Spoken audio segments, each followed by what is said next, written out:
तंगलान के बारे में थोड़ा हमको खुल के बताइए, इसका मतलब क्या है?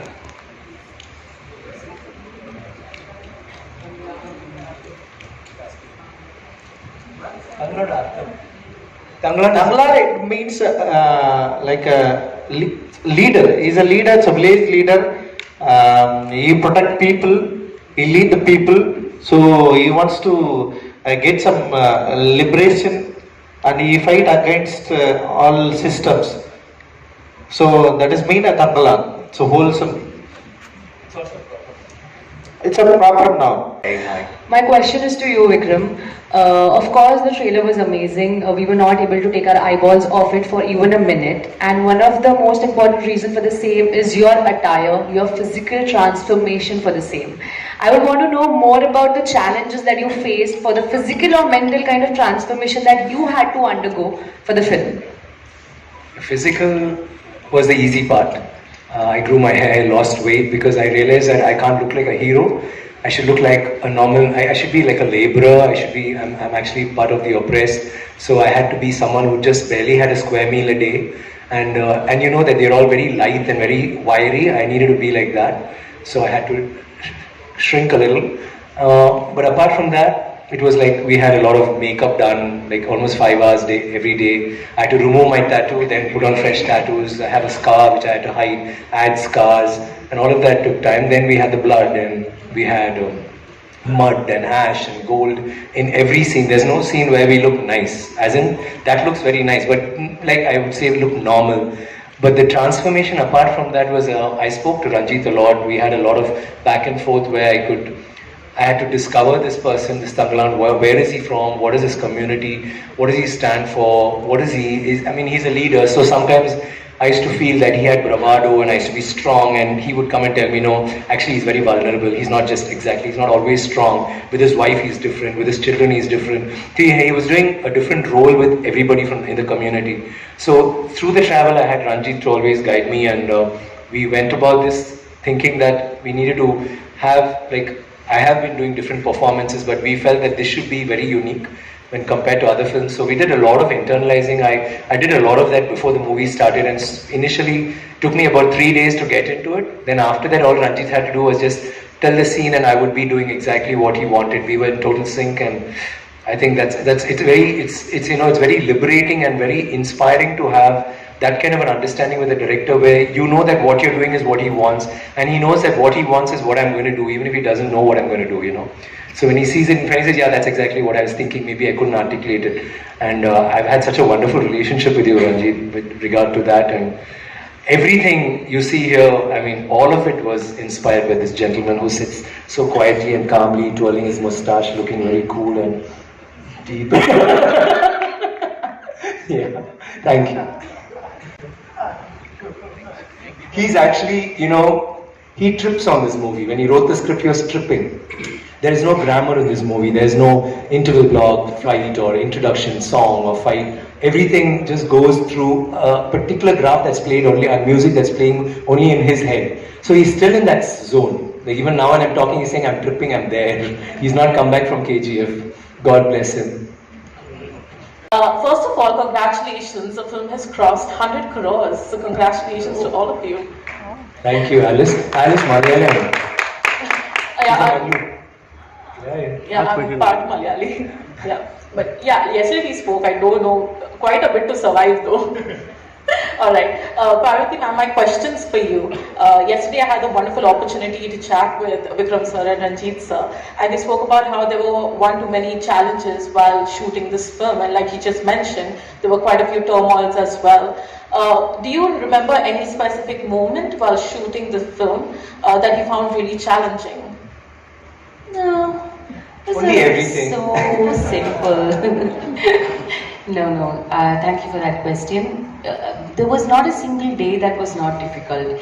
Every day I would we would finish filming and I was like, oh, like the hard part's over, and the next day it's like another Everest is like right up there for us to climb, and it really kind of taught me something about, you know, just persisting and like staying determined, because Ranjit is like that. Ranjit is like, his vision I feel like it keeps multiplying every single day. That's what I felt.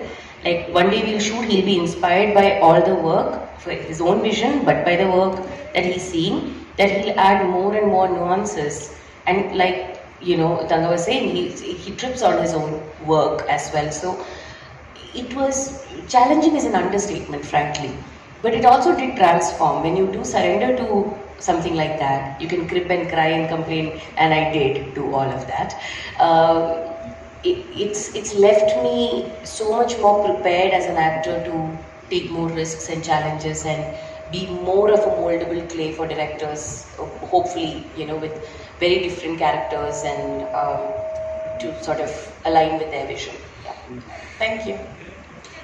Yeah, hi, this is Kunal here from IWM Buzz. Hi. So my search for Palanjit, my question is for Palanjit sir. So, I mean, I've been a fan of course, and Natchathiram Nagarkarit is one of my favorite films. So I want to ask you is that the idea of, you know, revolting against oppression, it's pretty much a constant. I think you probably believe in it a lot more than, you know, others do. Even your organization, you know, has a collaboration with Castless Collective. And that seems to be a factor in this film as well. So is it something as a topic that speaks really, you know, to like very personally to you, and you make sure to put it across in a, you know, much more entertaining way so that it's out there for everyone to do? See, I choose cinema for only discuss with the people.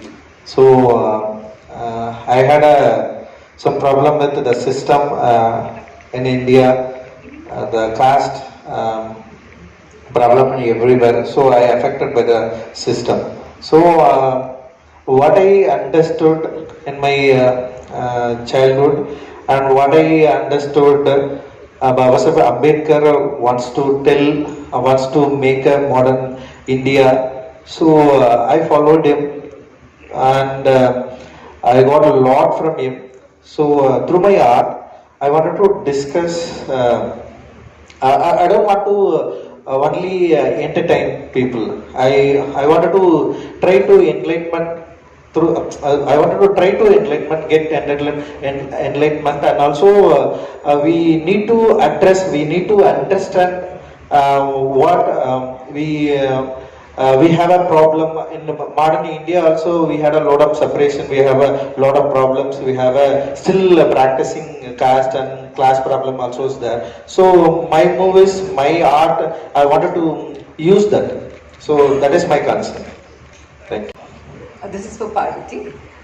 You were talking a little while ago about you don't want to use the word pan-India. You said it's just Indian. Remove that pan, which I agree with you. And I've noticed that you're multilingual. How do you speak so many languages, and how do you speak Hindi so well?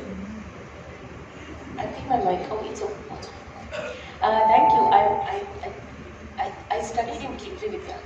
Better? It's much better, isn't it? I like the reverb. It's like, okay. I studied in Kendriya Vidyalaya. Like, so my schooling was with, my language was English and Hindi during schooling, and also in Trivandrum in Kerala. KAV was in an army cantonment area. So all my friends were army kids and, you know, North Indians most of the time. So I actually learned Malayalam after I passed out of school. I had to like start reading newspapers, and then pretty soon after that, I mean actually while I was in first year of college, I started acting. And very soon it became about learning the language in which my character thinks. And I have huge respect for voice actors and dubbing artists, because then it's a partnership. Like I may have performed, they really have to get the essence with whatever. Sometimes the directors are there, sometimes it's the direction department that's there helping them out. But mostly I try to dub for myself as well and sing sound if that helps. But more importantly, while performing, if I get the train of thought, because the thought happens and then the words, sometimes it spills over, but that becomes much better for me to understand that. So I always use acting now as a way to learn a new language. And at this point, I can speak 5 Indian languages. So I did not get it, but I am so grateful that the ones who did do the dubbing may have gotten to know Gangamman. I mean, art has to be generous, I feel. I mean, at one point I used to be very selfish. I was like, mujhe hi karna hai. sare languages mein, but I feel like, hey, they got to know Gangamal, so I'm actually quite happy they got to. Lekin I got the chance to speak Tamil in the dialect it was spoken at the time because it was Sing Sound, and I had a great team that worked with Ranjit to help me with that. Okay, ladies and gentlemen, we'll take one last question. Yeah. Hi, Parvati, Sabina here from Zoom Channel, and yesterday we did a good interview. Hi sir, how are you doing? Lovely to see you over there. But Parvati, my question is to you. You have worked over here in Bollywood and you have worked in the South as well. You have worked with late Irfan Khan and you have worked with Vikram in this one. What is the similarity or some differences which you see, if you could talk about that? That's a heavy question for a press conference. I guess it's a generosity for sure. It's not a guess. It's definitely the generosity I see in both of them. Irfan sir used to tell me, help me out with things because Hindi is not my native language. So he used to help me get into that space and made sure that everyone knew you're as good as the other person on set. And I saw that generosity in him. And when I work with Thanga here, it expands further away from even actors. It's everybody on set. It was amazing how on set you'd go in and first of all, I miss getting all the toffees. Like there is a particular native toffee that we get there and it's Kamal Cut, it's called. It's like this jaggery, palm sugar, jaggery ka thing. And he'd just be walking around and he'd shake hands, suddenly you have a toffee in your hand. Like he just brightens the mood for everybody, not just me, the kids obviously and others also. But the way he asks, everybody's like, khana khaya ki nahi, apne ye sab kuch. And it's not for show, like I mean, people can do that also, but it genuinely, there's a concern how everyone is doing. And our shooting location was very difficult. It was one of the most harshest locations. It's all real locations that they shot in. And he had everyone's back, and that leads, and that in that sense he was our Thangalaan, he was leading the pack in that sense. He was also like leading all of us in terms of our ADs and crews and everyone to make their lives easier. So I find that greatness comes from, that saying about people don't remember what you might have said or given them, it's about how you make them feel. That's the similarity in Irfan sir and Vikram, I would say. Thank you so much, ladies and gentlemen.